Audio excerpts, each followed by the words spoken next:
The aviation industry is particularly badly hit. United Airlines says the financial impact of this crisis on our industry is much worse than the stark downturn that we saw in the aftermath of 9/11 attacks. That was sent in a letter from United and its management and workers to Congress asking for help. Treasury Steve Mnuchin has echoed the sentiment at the White House. Now, Jeffrey Goh is the Chief Executive of Star Alliance. He joins me via Skype from Frankfurt. Jeffrey, good to see you, sir. Thank you. We can short circuit to some extent the discussion here by agreeing that the aviation industry is the worst affected.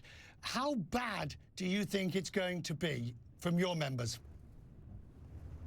Good evening, Richard. Good to see you again. Thanks for having me. Well, Richard, I think the hard reality from which we cannot hide it is going to be pretty bad, not just for the Star Alliance members, but certainly for the entire industry.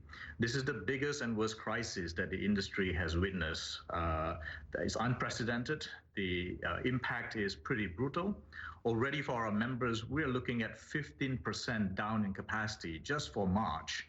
And the outlook is really not very promising. As much as I would like to have a crystal ball, it is really difficult to predict what the 6 to 9 months looks like for the members. Okay, what is it you want? Because the three alliances, Star, One World and SkyTeam, you all came together and you actually wrote a letter collectively, which in itself is an achievement. But what is it that you actually would like governments to do? You've got the slot alleviation, so you've got some slot relief in terms there. What's next? Well, I think first and foremost, Richard, we need to understand, as you will acknowledge, that this crisis has a great impact on social and the economic fabric. It has been devastating, and I think it's quite inevitable that government and state support will need to be provided across sectors and across a spectrum of societies.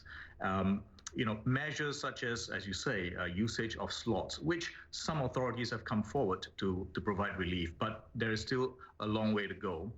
Relief from airport charges, navigation charges, relief from aviation taxes and passenger duties, and equally important though, direct or indirect financial aid to support the industry in relation to the employees, so that when confidence returns for travel, the industry will be there to provide for the demand.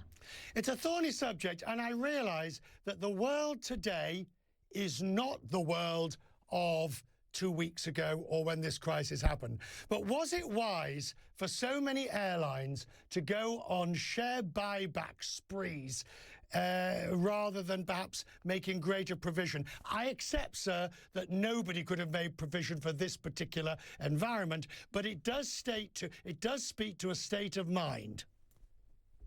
Well, Richard, I think we can always be wise after the event, but this particular crisis, the coronavirus crisis, is really unfolding at such great speed that what was yesterday isn't quite what will be tomorrow. But the reality is the airlines have to run their business model, which the aviation industry in itself is a lifeline for global commerce and social connectivity, right? The industry carried over 4 billion passengers last year, and that's more than half the global population. The industry has to find itself in a sustainable way as far as it can. But no one could have predicted the way in which this particular crisis has unfolded so quickly, and not just for the aviation industry, but and beyond, the travel industry, the hospitality industry, the restaurant industry, the retail industry. So many facets of the economy have been affected in such a fast pace. Of the 26 members of Star Alliance, do you fear for the survivability of any of your members? Are any of your members in what one might say is existential crisis and could fail? Well, I think, Richard, you've seen the figures being predicted. Just only a week or two ago, the industry is predicting a revenue loss of over $100 billion.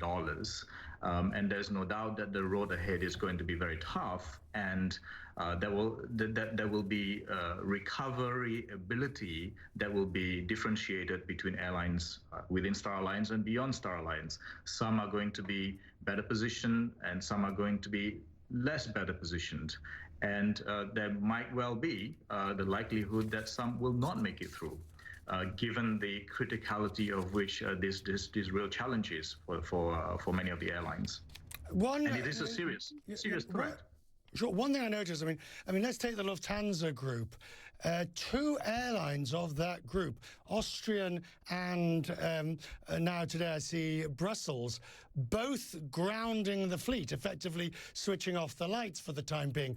Would you expect, Star, One World, the whole industry, do you expect that it's going to get to the case where each group and each airline says, we're better off just grounding the fleet, shutting off the lights and waiting till this is over? Do you expect more airlines to stop flying temporarily? Well, I think that is a great likelihood, Richard. If you look at just in the last 48 hours, successive announcements from Austrian Airlines, Brussels Airlines, lot Polish Airlines, SAS, Air New Zealand, Egypt Air even today announced that they will also be shutting down. And the magnitude of the severity is quite significant. It's undescribable.